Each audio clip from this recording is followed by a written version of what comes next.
네, 행복한 안식일 저녁입니다. 2019년 마지막 금요일 저녁 예배 시간이네요. 그죠? 안식일 보내고, 그 다음 화요일이 31일입니다. 그리고 난 후에 2020년이 이제 시작되는 것입니다. 한 해 동안 어떻게 달려왔는지 모를 정도로 정신없이 우리가 숨가쁘게 달려왔는데, 우리가 한 해를 돌아보면서 이 안식일 하나님께 감사하고, 또 하나님의 선한 인도하심을 우리가 회고하면서 이 안식일 행복하게 보냈으면 좋겠다는 생각이 듭니다. 우리 김영수 집사님이 목요일날 수술을 받으셨는데, 그 수술이 부위가 예상보다 조금 커서 수술 받는 시간이 좀 길어졌다고 합니다. 그래서 목요일날은 그렇게 통증이 심하지 않다고 했는데, 오늘 전화를 드렸을 때는 좀 통증이 많이 심하신가 봅니다. 특별한 문제가 없으면 월요일날 퇴원을 해서 바로 에덴으로 들어가서 요양을 하시게 될 것입니다. 집사님 위해서 특별히 기도해 주셔서 정말 하나님께서 함께 하시고 돌아보아 주셔서 다시금 거듭나서 주님을 위해서 또 열심히 봉사할 수 있는 그 자리로 돌아올 수 있도록 우리 기도해 주시면 감사하겠습니다. 그리고 우리 김수홍 집사님 위해서 날마다 기도하실 줄 압니다. 여러분, 새해 우리 집사님께서 정말 하나님의 돌보심 속에서 건강을 회복할 수 있도록 계속 기도해 주시면 감사하겠습니다. 여러분, 우리가 날마다 이제 시험 속에 우리가 살아가는데 조금만 낮춰주세요. 볼륨 조금만. 우리가 날마다 시험 속에 살아가잖아요. 끝없이 이 죄악 세상에서는 우리가 시험을 피할 수가 없어요. 네, 시험. 근데 이 시험의 끝에는 무엇이 있는가 하면 언제나 하나님이 예비하신 축복이 있다고 합니다. 네. 이게 공식이에요. 야고보서 1장 12절에 보면 이런 말씀이 있습니다. 시험을 참는 자는 복이 있도다. 이것에 옳다 인정하심을 받은 후에 주께서 자기를 사랑하는 자들에게 약속하신 생명의 면류관을 얻을 것임이라. 그러니까 시험을 참는 자들이 복이 있다고 하는. 그러니까 항상 시험의 끝에는 하나님이 주시는 축복과 보상이 있다고 하는데, 근데 그 축복과 보상의 전제가 있어요. 그것이 무엇인가 하면 이 시험을 참는 자에게 축복이 있다고 합니다. 시험을 참는 자에게. 순종으로 그 시험을 넘어서서 그 시험에서 옳다 인정하심을 받은 후에 아브라함처럼 주께서 자기를 사랑하는 자들에게 약속하신 생명의 면류관을 주신다고 하는 게 이제 성경의 이야기입니다. 이 참는다고 하는 건 뭐예요? 테스트에서 통과하는 거죠. 합격하는 거예요. 옳다 인정하심을 받아야 해요. 네. 그래서 이 생명의 면류관은 최종적인 상이고, 이 생명의 면류관을 받게 되는 과정 속에서 우리가 계속 어떤 경험을 하는가 하면 성숙하고 성장해요. 계속 시험을 통해서 성숙하고 성장하고 그러면서 수많은 축복의 경험을 하게 됩니다. 누구처럼 그렇게 경험하는가 하면 아브라함처럼. 아브라함이 처음부터 창세기 22장에 그런 믿음을 발휘하는 사람은 아니라고 했죠. 이 믿음은 계속 아브라함이 성장하고 그때 하나님이 최고의 시험을 이렇게 주는 거예요. 네. 그래서 아브라함이 계속 성장하고 성숙하며 더 큰 믿음을 향해서 계속 진보했을 때 하나님이 마지막 그 테스트가 지나고 난 후에 하나님이 이 축복을 쏟아 부어주는 걸 볼 수 있습니다. 그래서 어쨌든 아브라함이 이제 가장 어려운 시험을 믿음의 순종으로 통과했는데, 이것에서 옳다 인정하심을 받는 합격 통지서를 받았어요. 그 후에 하나님이 이제 어떤 축복을 주시는지를 한번 살펴보면 이제 좋을 것 같습니다.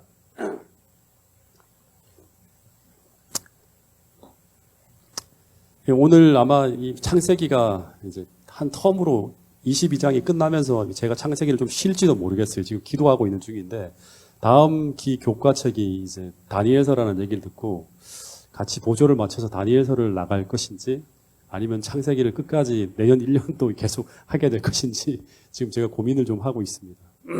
어쨌든 이 창세기 22장은 창세기의 가장 최고봉에 있는 어떤 그런 이야기입니다. 그래서 제가 여러 번 강의를 하는데, 이 모리아산 시험을 꼭대기에서 이제 통과하면서 하나님을 만나게 되고, 첫 번째 아브라함이 시험을 통과한 후에 받는 축복이 뭔가 하면 이 모리아산에서 누구를 만나요? 하나님을 만나죠. 예. 하나님을 만나면서 무엇을 경험하는가 하면 이 축복을 저도 받고 싶어요. 다른 사람이 알지 못하는 하나님의 깊은 사랑을 이 모리아산의 경험을 통해서 이제 보게 됩니다. 그리고 깊은 회개를 경험하게 돼요. 그러니까 우리가 하나님의 깊은 사랑을 깨닫지 못하기 때문에 깊은 회개를 못하는 거예요. 그래서 하나님의 깊은 사랑을 정말 헤아릴 수 없는, 이전에 보지 못한 그 깊은 사랑을 경험하게 되면 이 시험을 통해서, 그 과정을 통해 하나님을 만나서 깊은 사랑을 경험하게 되면 헤아릴 수 없는 깊은 회개를 하게 돼요. 그리고 하나님과 같은 마음을 이제 우리가 품게 되는 거예요. 그래서 축복의 통로가 되는 거죠. 이게 엄청난 축복입니다. 여러분, 신앙의 성장과 자람은 성경 공부만을 통해서 경험하는 것이 절대로 아닙니다. 네.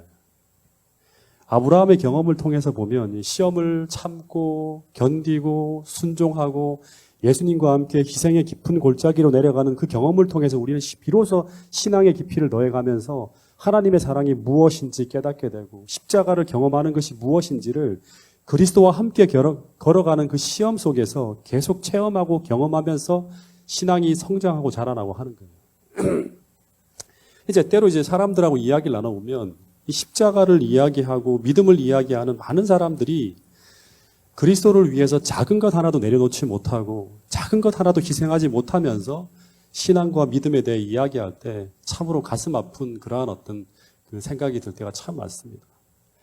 여러분, 아브라함은 이 시험 속에서 참고 견디고 순종하면서 그가 만나고 배우고 경험했던 그 모리아산의 하나님, 그 십자가의 하나님을 그 신앙의 현장 속에서 경험했다고 하는 것입니다.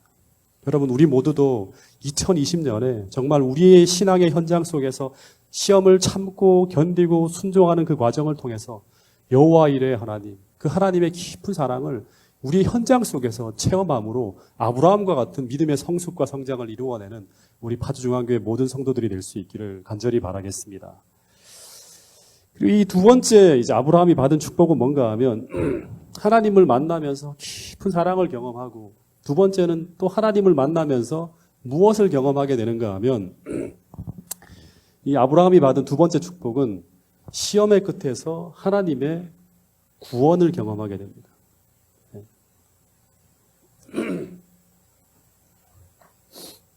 13절 한번 읽어보겠습니다. 13절. 22장 13절 같이 한번 읽어보겠습니다. 시작.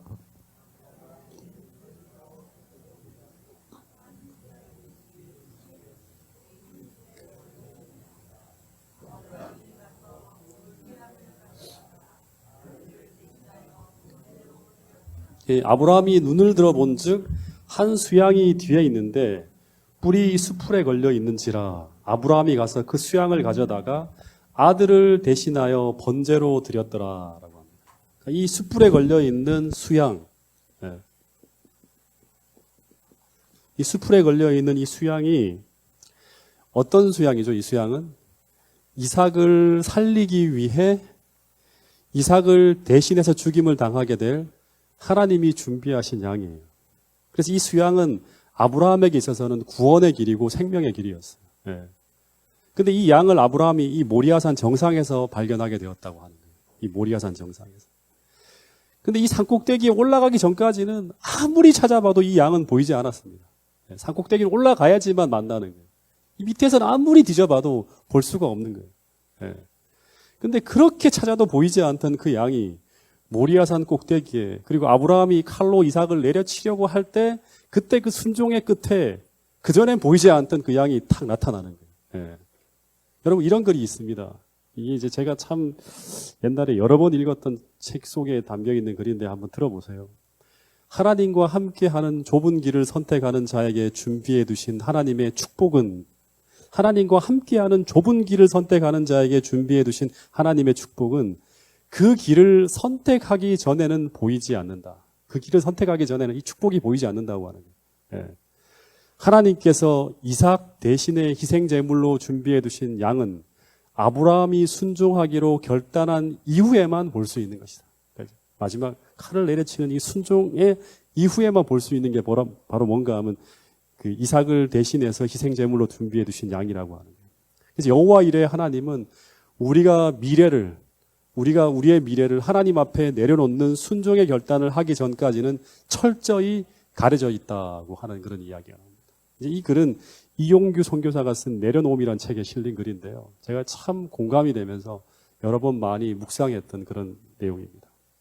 여러분, 그래서 우리가 순종하며 나아갈 때 그 순간에는 잘 보이지 않던 이 하나님의 섭리가 시험이 지나간 후에, 우리 시험을 다 통과하고 난 후에 뒤를 돌아 딱 볼 때가 있어요. 그죠? 끝나고 난 다음에 하나님의 구원을 경험하고 난 다음에 뒤를 돌아볼 때 그 숱한 고비마다 하나님의 함께하심과 돌보심의 흔적들이 모든 인생에 지나온 길목마다 다 보이는 거예요. 자꾸 뒤를 돌아봐야 돼. 그래서 이 2019년 마지막 안식일은 2019년 한 해를 다 돌아보는 거예요. 내가 얼마나 감사한 일이 있었는지, 나에게 하나님이 어떤 축복을 주셨는지를 다 헤아려 보면서 우리가 감사하는 마음으로 보내야 되는 안식일이 바로 이 안식일이라고 하는 거예요. 여러분, 그래서 이 40년의 광야길을 겪고 난 후에 이제 모세가 지나온 시간을 회고하며 쓴 책이 뭐죠? 지나온 시간을 회고하며 쓴 책이 뭐예요? 예? 두 권의 책을 썼잖아요. 요단 변경에서. 하나는 40년의 세월을 다 돌아보며 쓴 책이 뭐예요? 민수기라는 책이 있고, 또 하나의 책이 뭐예요? 신명기예요. 이 두 권의 책을 요단 동편에서 써요. 네. 근데 이 신명기는 중심 주제가 뭔가 하면, 신명기의 중심 주제가 나중에 이제 우리가 다 공부할 부분들인데요. 한마디로 하면 기억하라는 거예요. 네. 뭘 기억하라는 거예요? 40년 동안의 광야 생활을 쭉 기억하라고 하는 거예요. 바로 그 과거 광야길을 걸어갈 때 하나님의 구원이 잘 보이지 않고, 왜 이런 일이 벌어지는지 잘 느껴지지 않고 고통스러워하며 지나갔지만, 그러나 그 과정을 지나가고 난 후에 그 요단 동편에서 과거를 회고해 볼 때 구비구비마다 하나님의 돌보심의 흔적들과 함께 하심의 역사들을 그 시험이 지나간 후에 다 찾아내면서 모세가 다 이야기해 줍니다. 너희들 이럴 때마다 하나님이 어떻게 도와주셨는지 알지. 다 기억해야 돼. 잊어버리지 말아야 돼. 그리고 그 교훈들을 마음에 담고 또다시 그런 길을 지나갈 때마다 넘어지면 안 되는 거야. 계속 말씀해 주셨다고 하는 거예요. 어쨌든 이 시험을 통해서 우리는 하나님의 구원의 축복을 경험하게 되는데, 근데 그 후에 그 은혜와 축복에 감사하면서 아브라함이 어떻게 했어요? 이삭을 대신해서 하나님이 준비하신 그 어린 양을 번제로 드리는 거, 모리아산 꼭대기에서. 이게 다 경험하고 난다. 근데 그 번제를 드릴 때 이게 예배잖아요. 그 예배와 그 제사를 아브라함이 드릴 때 얼마나 감격스러웠을까요? 그 모리아산 꼭대기에서. 네. 아브라함이 그 순종의 끝에 그 하나님이 준비하신 그 어린 양을 번제로 하나님께 드릴 때 한번 상상해 보시기 바랍니다.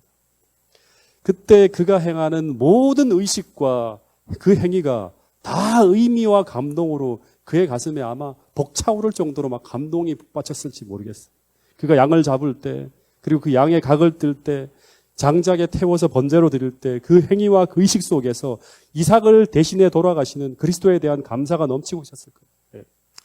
그리고 그것을 느끼면서 그 모리아산에서 부르는 그들의 찬미와 그 기도와 그 예배들을 한번 생각해 볼 때 정말 기쁨과 감사가 넘치는 그런 예배가 되지 않았을까 하는 생각이 듭니다.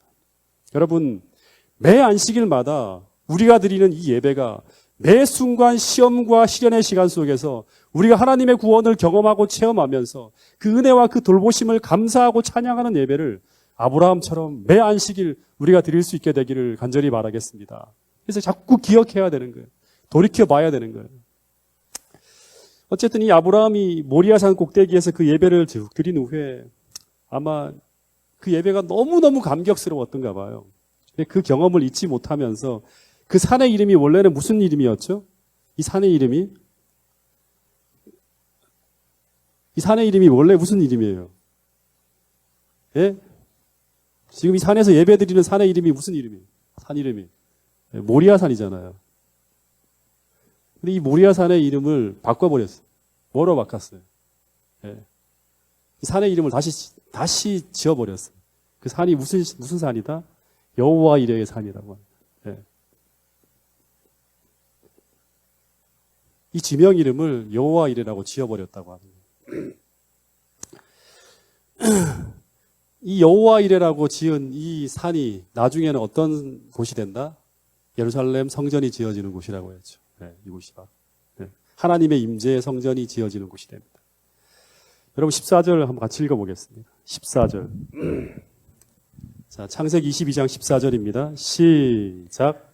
아브라함이 그 땅 이름을 여호와 이레라 하였으므로 오늘까지 사람들이 이르기를 여호와의 산에서 준비되리라 하더라. 네, 아브라함이 그 땅 이름을 여호와 이레라 하였으므로 오늘날까지 사람들이 이르기를 모세 때까지 사람들이 뭐라고 부르는가 하면 여호와의 산에서 준비되리라고 하는 이런 속담이 있었다고 하는 얘기를 하는 거예요. 여러분 이 말은 아브라함이 오늘 당신을 쫓아오는 모든 후배들에게 내가 이 산에서 만난 그 하나님을 전하고 싶었을 거예요. 그래서 이걸 지은 거예요. 나도 잊어먹지 않고 후배들에게. 그러면서 자기가 만난 그 하나님을 소개하기를 한마디로 하면 자신이 그 모리아산 꼭대기에서 만난 그 하나님은 그 신앙의 절정에서 그가 경험하며 체험한 그 하나님은 어떤 하나님이다? 여호와 이레의 하나님이라고 하는 여호와 이레. 한마디로 표현하는 거예요. 이 여호와 이레라고 할 때 이제 여호와 이레라고 할 때 여호와라는 말은 많이 알죠. 그죠? 우리가 여호와라는 이름은 하나님의 고유 명사인데 이 여호와 이레라고 뒤에 이제 자기가 경험한 하나님의 이름을 붙여버려요. 이레라고. 근데 이 이레라고 하는 말은 이제 히브리어로 라아라고 하는 이제 동사에서 파생된 단어라고 해요. 라라고 하는 말은 뭔가 하면 보다라는 뜻이에요. 뭔가를 보다. 또 하나의 의미는 준비하다라는 의미. 이 두 가지 의미가 있다고 합니다. 보다라는 의미와 준비하다. 그래서 이 말은 이 아브라함의 경험을 빌려서 다시 설명하면 우리가 고난의 시간을 지나갈 때 하나님은 우리의 현재 형편을 이렇게 보시는 거예요. 라 하고 보시는 거예요. 그리고 우리의 앞길과 미래를 이렇게 보세요. 그러면서 동시에 이 여호와 이레의 구원을 미리 앞서 가셔서 준비하시는 분이 바로 누구인가 하면 이 우리가 믿는 여호와 하나님이라고 하는 거예요. 그러니까 우리의 현재를 보시고 현재 형편을 쫙 보시는 거예요. 우리가 고난의 시간을 쭉 지나갈 때 현재 형편을 다 들여다보시고 그리고 우리의 앞길과 미래를 보시고 그러면서 우리를 사랑하시는 그 하나님께서 동시에 여호와 이레의 구원을 미리 앞서 가셔서 준비하시는 하나님이라고 하는 거예요. 이걸 체험했잖아요. 체험을 하고 그 이야기를 하는 거예요. 아브라함이. 그래서 모리아산까지 아브라함이 순종으로 나갔을 때 그는 현재밖에는 알 수 없기 때문에 그는 그 산 꼭대기에서 아들이 죽는 죽음의 고통을 예상하고 있었지만 그러나 도리어 그는 아들이 죽임을 당하는 대신에 그곳에서 그 아들이 죽어야 할 자리에서 이삭을 대신해서 죽는 여호와 이레의 어린 양을 만나게 되었다고 하는 거예요. 그 이야기를 여호와 이레라는 단어 속에 이렇게 한마디로 표현한 거예요. 근데 이런 경험을 통해서 오늘 우리에게 전하고자 하는 아브라함의 메시지가 무엇일까요? 하나님께서 우리의 현재와 미래를 다 보고 계시며 우리의 순종의 끝에 여호와 이레의 구원을 준비하시는 하나님이라는 사실이 오늘 그분을 믿고 살아가는 오늘 우리에게 무엇을 말하고 있는 것일까요? 여러분 한마디로 하면 뭘 말하는 거예요? 여호와 이레의 하나님의 이 이야기를 통해서 아브라함이 우리에게 던지는 중요한 메시지가 뭐예요? 하나예요, 하나. 순종하라고 하는 거예요. 염려하지 말고 순종하라고 하는 거예요. 오늘 아브라함과 비슷한 길을 걸어가고 있는 분들이 혹 계시다면 오늘 이 메시지가 여러분들에게 큰 위로가 될 수 있기를 간절히 바라겠습니다. 하나님은 현재 이 고난의 시간을 지나가고 있는 우리들의 현재와 미래를 다 보고 계시며 우리가 순종하며 나갈 때 우리의 순종의 끝에 여호와 이레의 구원을 준비하시는 하나님이라는 사실을 기억해야 됩니다. 그래서 순종에서 흔들리지 않고 끝까지 모리아산 꼭대기까지 우리가 올라가야지만 된다고 하는 이 사실을 우리 모두가 잊지 않게 되기를 간절히 바라겠습니다. 이 하갈의 이야기가 창세기 16장에도 등장하죠. 이 하갈도 하나님을 만났잖아요. 그렇죠? 그 창세기 16장에 보면 이 사라의 학대를 피해서 광야로 막 떠나서 방황할 때 그때 그가 만난 하나님이 어떤 하나님이라고 했죠? 이 골든벨을 우리가 공부하면서 아마 다들 열심히 공부해서 아실 것 같아요. 예? 아유, 집사님 어려운 단어를 말씀하시네. 이 파주중앙교회 수준이 이 정도입니다. 예. 이 어떤 하나님이냐 하면 자신의 고통을 살피시는 하나님, 그죠? 예. 그 다음에 하나님, 그리고 감찰하시는 하나님이라고 어떤 번역에 나와 있죠. 감찰하시는. 그 살피신다, 감찰하신다는 단어가 전부 다 뭐냐면 라에라, 여호와 이레 할 때라, 보다는 거예요. 보다. 예, 보다라고 하는. 그래서 자신의 고통을 살피시고 자신의 현재 형편을 살피시는 하나님을 만나요. 그리고 이 하나님을 만나고 경험하고 난 후에 이 하갈이 이 자기의 이 하나님을 경험한 이걸 잊지 않기 위해서 우리 집사님 말씀하신 것처럼 부엘라 헤로이라고 이름을, 그 샘의 이름을 지었다고 하죠. 우리 누구죠? 태민이가 이 부엘라 헤로이라는 이거를 쓰는 걸 보고 제가 너무 놀래가지고, 예, 와, 진짜 이 볼륨멜 계속 해야겠다 생각이 들더라고요. 예. 여러분, 이 로이라고 하는, 부엘라 헤로이 할 때 로이라고 하는 이제 이 단어가 바로 이 라에서 온 단어예요. 예. 헤로이 할 때. 이 로이라는 단어가 보다라는 거예요. 그래서 엘 로이 하면 보시는 하나님이라고 하는 거예요. 여호와 이레라고 할 때도 이레도 보다라는 단어예요. 전부 다 라에서 파생됐다고 했죠. 그래서 아브라함이 만난 하나님, 하갈이 만난 하나님은 전부 다 우리를 보시고 살피시고 돌보시는 하나님이라고 하는 거예요. 다 그런 하나님을 공통적으로 경험한 거예요. 다. 내가 만난 하나님은 우리를 보시고 우리를 살피시고 계시는 하나님이야 하고 하는 거예요. 우리를 구원하시기 위해서 우리를 보시는 거예요. 그렇죠? 우리를 축복하시기 위해서 우리를 보시는 거예요. 우리를 날마다 선한 길로 인도하시기 위해서 우리를 눈동자같이 지키시고 돌보시는 하나님이 누구인가 하면 하갈이 만난 하나님, 이 아브라함이 만난 하나님이에요. 그래서 그 하나님과 함께 동행하는 그 길, 하나님께서 가라고 하는 그 길을 향해 걸어갈 때 두려워할 필요가 없다고 하는 거예요. 순종하라고 하는 거예요. 여러분, 이 하나님을 믿고 2020년 우리 신앙의 정점을 향해서 우리 모두가 전진할 수 있는 파주중앙교회 모든 성도들이 될 수 있기를 간절히 바라겠습니다.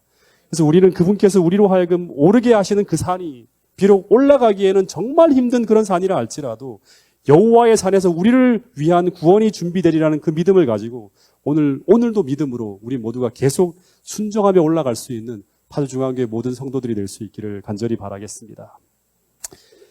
이 아브라함이 그 산꼭대기에서 하나님을 만난 후에 이런 계시를 받았다고 합니다. 15절부터 19절까지 보면 이 아브라함이 그의 생애 마지막으로 받는 계시의 장면이에요. 이전까지 아브라함이 7번 하나님과 교통하는 경험을 하게 되는데 성경에 기록된 마지막 기록이 이 22장 15절부터 19절에 나오는 이야기입니다. 같이 한번 읽어보겠습니다.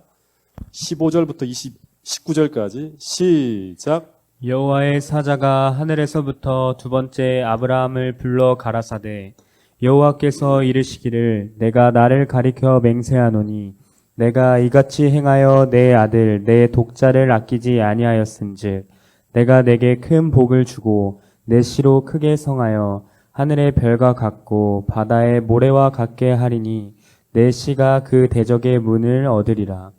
또 내 씨로 말미암아 천하 만민이 복을 얻으리니 이는 내가 나의 말을 준행하였음이니라 하셨다 하니라. 이에 아브라함이 그 사환에게로 돌아와서 함께 떠나 브알세바에 이르러 거기 거하였더라. 예, 하나님이 이제 아브라함에게 너가 이같이 내 독자까지도 아끼지 아니하였은즉 내가 이제 나를 가리켜 맹세하노니. 보통은 이제 더 높은 사람을 두고 맹세를 하는데 하나님보다 더 높은 분이 없기 때문에 나를 가리켜 맹세한다고 하는. 다시금 약속을 재확인하는 말씀을 하십니다. 근데 한번 물어볼게요. 이전에 주어진 약속과 여기서 약속하시는 내용이 좀 달라지는 것이 있는데 뭘까요? 네, 좀 다른 내용이 나와요. 그게 뭘까요? 이전에는 누구로 말미암아 천하 만민이 복을 얻는다고 했죠? 이전에는 너로 말미암아 아브라함으로 말미암아 이제 천하 만민이 복을 받는다고 했는데 여기서는 누구로 말미암아 내 씨로 말미암아라고 바뀌어요. 예. 예. 내 씨로 말미암아 천하 만민이 복을 얻으리라고 약속하고 있는 거예요. 그러니까 아브라함에게 주어진 이 약속이 이제 2대째로 계속 계승이 되어지고 있는데 이것은 뭘 의미하는가 하면 아브라함이 축복의 통로가 되었어요. 그래서 이 복이 아브라함을 통해서 아들 이삭에게로 흘러가서 계승되어지고 있는 거예요.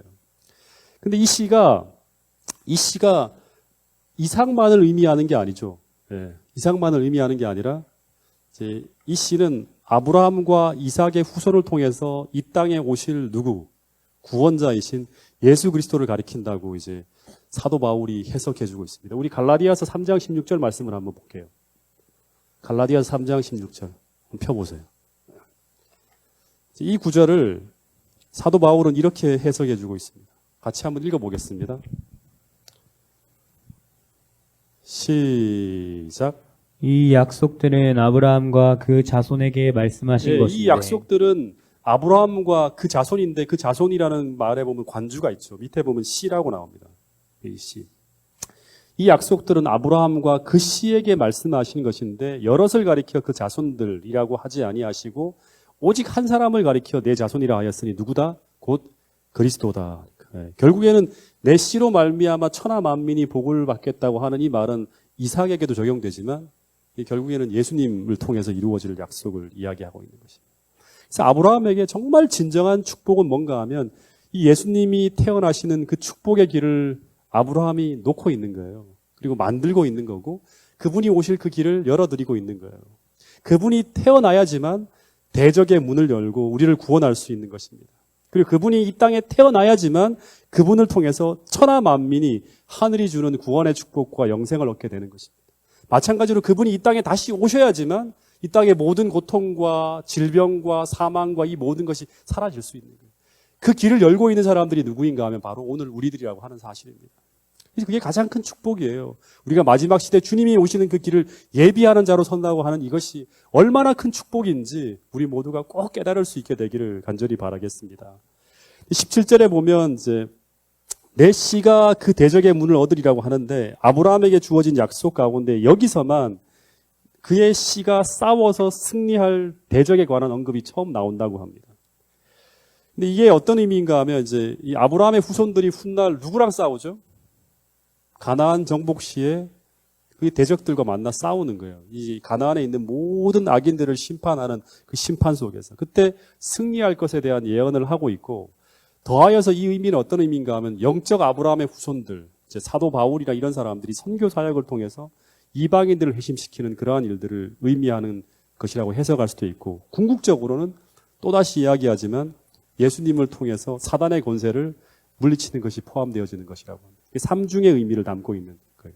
대적의 문을 열고 대적과 더불어 싸워 승리한다고 하는 이야기입니다. 어쨌든 이렇게 해서 아브라함은 이제 그가 해야 될 거의 모든 일을 다 이루고 난 다음에 어디로 돌아갔다? 부엘세바로 돌아갑니다. 그러니까 그 남쪽 지방에 있는 그곳으로 다시금 3일 길을 걸어서 갔죠. 근데 한번 생각해 보세요. 올 때하고 갈 때하고 느낌이 어땠을까? 올 때는 죽을 것 같았죠. 아유, 진짜 돌아갈 거 생각하면 진짜 내가 아주 진짜 말 그대로 사람들한테 어떤 소리를 들을까? 살아는 어떻게 될까? 막 정말 기가 막힌 생각을 하고 돌아갔을 거예요. 갔을 거예요. 그죠? 근데 돌아올 때는 완전히 다른 기분으로 오는 거예요. 여러분, 우리가 하나님 앞에 순종하고 믿음으로 살 때 우리가 이런 경험을 하게 된다고 하는 거예요. 이 과정은 정말 힘들고 미칠 지경이고 정말 어떻게 이 끝이 어떻게 보일지 정말 끝을 알 수 없는 그런 칠흑 같은 어둠의 속을 겨뤄간다 하지만 우리가 하나님과 함께 가는 길이고 순종하는 길이라고 하면 그 끝에서는 반드시 무엇을 경험하게 된다? 이 슬픔이 기쁨으로 변하는 그런 놀라운 경험을 하게 된다는 것이 모든 성경의 이야기 속에서 등장하는 사람들의 이야기라고 하는 거예요. 네. 그래서 아주 기쁜 마음으로 돌아갔을 거예요. 근데 20절에 보면 이 일 후에 이제 이 모리아산에서 시험이 다 끝난 후에 어떤 사람이 아브라함에게 알리어 이르기를 여기 보면 이제 밀가라는 사람이 나오는데 이제 밀가가 뭘 했다? 아이를 낳았다고 하는 이야기가 나옵니다. 밀가가 당신의 형제 누구에게서? 나홀에게서. 그러니까 아브라함의 형제가 나홀이라고 하는 말이죠. 그죠? 자녀를 낳았다는 이야기를 하고 있는 거예요. 이 말은 어떤 사람이 이제 하란에 있는 아브라함의 동생 나홀의 소식을 가지고 부엘세바에 왔다고 하는 거죠. 그죠? 근데 이 말은 이제 메소포타미아에 있는 아브라함의 형제에 관한 소식을 아마 이 고대 근동 이 지방을 쭉 여행하던 아브라함의 고향 사람들이 지나가다가 아브라함의 집에 들려서 아브라함에게 전했다고 하는 거예요. 근데 그 이야기가 뭔가 하면 밀가가 자녀를 낳았다고 하는 거예요. 예. 이 말은 뭐예요? 이전까지는 밀가에게 자녀가 없었다고 하는 거죠. 다시 말해서 아브라함이 언제 이 나홀과 헤어지죠? 언제 나홀과 헤어집니까? 다시 골든벨을 해야 될 것 같아요. 예, 하란을 떠나올 때 이제 하란에서 나홀과 헤어지잖아요. 그죠? 그때 당시엔 사라와 똑같이 자녀를 낳지 못하고 있었고 그것만 보고 아브라함이 이제 하란을 떠나 나홀과 헤어졌다고 하는 거죠. 여러분 혹시 나홀 조금 더 물어봐야겠네요. 이 데라가 아브라함의 아버지죠. 그 데라에게서 낳은 세 아들이 있죠. 세 아들의 이름을 다 대보세요. 처음에는 하란, 그 다음에 아브라함, 그 다음에 나홀이에요. 그렇죠? 이 밀가는 누구의 자녀죠? 하란의 자녀예요. 하란의 자녀예요. 그러니까 하란의 자녀, 하란과 나홀은 형제인데 밀가가 그러면 나홀의 조카인데 결혼을 한 거예요. 결혼을 해서 자녀를 낳았다고 하는 거예요. 근데 이 밀가가 자녀를 낳은 게 하란에서 자녀를 낳은 게 이게 왜 성경에 실려 있을까요? 이 기사가 어떤 중요한 의미가 담겨 있기에 여기에 이 성경 가운데 하나를 실어놨을까요? 생각을 해봐야겠죠. 여러분 이 이야기가 왜 이 시점에서 여기에 실려서 기록되고 있는 것일까 생각을 해야 돼요. 성경에는 단 하나도 의미 없는 게 없어요. 모든 것이 다 연결되어져 있는 거예요. 더군다나 언제 이후에? 여기 보면 이후에란 말은 모리아산의 시험 이후에 등장하는 이야기예요. 갑자기 이야기가 확 바뀌는 거예요. 왜 이 계시를 하나님이 주셨을까? 모리아산 시험 이후에 이삭이 아브라함을 이어서 여자의 후손으로서 자격이 확정된 후에 이제부터의 성경의 관심은 누구인가 하면 아브라함에게서 누구에 넘어가고 있다? 이삭에게로 넘어가는 거예요. 그리고 이삭에게 정말 중요한 게 뭐예요? 이삭의 배우자에게로 옮겨가고 있는 거예요. 이삭의 배우자. 성경에 의미 없는 구절이 단 한 구절도 없다는 사실을 우리는 기억해야 됩니다. 근데 이 소식은 이후 이삭의 부인이 될 사람이 누구죠? 리브가죠, 그죠? 리브가. 리브가가 이제 이 이삭의 부인이 되는데 이 이삭의 아내가 되는 이 리브가를 얻기 위해서 아브라함이 어디로 사람을 보냅니까? 하란으로 종을 보내는 결정적 계기가 되게 만든 게 바로 뭔가 하면 이때 밀가가 자녀를 낳았다고 하는 소식이에요. 이 소식을 듣고 아브라함이 리브가의 이제 이삭의 부인을 찾기 위해서 하란으로 사람을 보내게 된 거예요. 아브라함이 밀가를 통해서 아이가 태어났다는 이 나홀의 가정에서 일어난 이 이야기를 듣지 못했다면 아브라함은 이삭의 아내를 구하기 위해서 하란으로 사람을 보내지 않았을 거예요. 왜냐하면 밀가의 자녀가 없기 때문에 보내봤자 사람이 없잖아요. 그러니까 다른 곳에서 구하려고 했을 거예요. 이 이야기를 들으면서 이제 이쪽으로 사람을 보내게 된 결정적 계기가 이제 되는 거죠. 여러분 이 기사를 통해서 하나 우리가 확실하게 기억해야 되는 것은 뭔가 하면 하나님은 우리의 현재와 미래 그리고 우리의 미래에 우리와 관계되어질 모든 사람들의 삶에 다 관심을 가지며 우리의 미래를 준비하시며 우리를 인도하고 있다고 하는 사실이에요. 여러분 이것을 믿어야 돼요. 보시는 하나님이에요.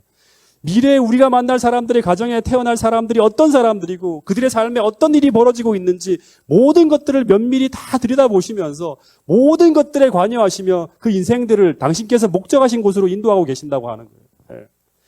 그 사람들을 만나게 하시고 관계하게 하시고 그러면서 하나님의 뜻을 이루어 가신다고 하는 사실입니다. 여러분 그래서 우리는 우리의 미래에 만나게 될 그 사람들을 위해서 뭘 해야 되는가 하면 오늘 준비하며 살아야 한다고 하는 거예요. 어떻게 살아가야 되는가? 아브라함과 똑같이 축복의 통로가 되기 위해서 오늘도 준비하며 살아가야 되는 거예요. 그래서 매 순간 하나님의 뜻이 나를 통해서 이루어지는데 실패하지 않도록 날마다 순종하는 사람으로 아브라함처럼 그렇게 훈련되어져야 한다고 하는 사실입니다. 여러분 이 밀가라는 사람이 나오는데 이 밀가와 나홀 사이에서 몇 명의 자녀가 태어나는가 하면 8명의 자녀가 태어나요. 8명. 첫째가 우스, 둘째가 부스, 그 다음에 여기 보면 그무엘, 게셋, 하소, 빌라소, 아들랍, 여러 사람이 다 나오는데 이 마지막 막내가 누구인가 하면, 막내가 누구죠? 부드엘.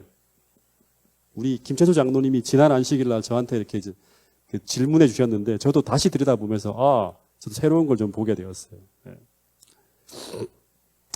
근데 이 부두엘에게서 누가 태어나는가 하면 이제 이 리브가가 태어나는 거예요. 부두엘에게서. 이 부두엘.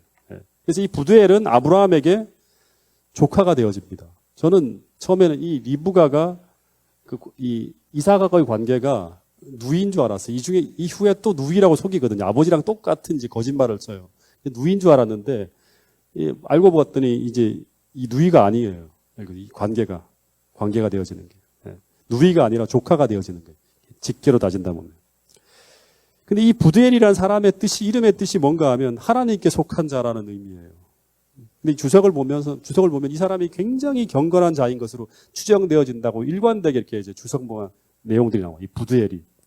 8명의 형제 자녀 중에서 가장 경건한 사람이 누구인가 하면 이 부두엘이고, 이 부두엘의 자녀가 리브가고, 이 사람을 하나님은 이제 기억하고 있었다고 하는 것이죠. 그래서 하나님은 밀가의 8명의 자녀 중에서 가장 경건한 자인 이 부두엘의 딸인 리브가를 이삭의 아내로 준비시키고 있었다고 하는 거예요. 여러분, 그래서 우리의 자녀들에게 우리가 축복의 부모가 되려면 부모님들이 어떻게 살아야 되는가 하면 진실하고 경건한 삶을 살아야 돼요. 정말 이 신앙의 흉내를 내는 게 아니라 진짜 참된 신앙인이 되어야 하는 거예요. 하나님이 그 자녀를 하나님께서 계속 눈여겨보시면서 미래 당신의 뜻을 이루기 위해서 쓰신다고 하는 걸 볼 수 있습니다. 여러분, 마지막으로 하나만 더 보고 마칠게요. 창세기 25장 20절을 보세요. 25장 20절.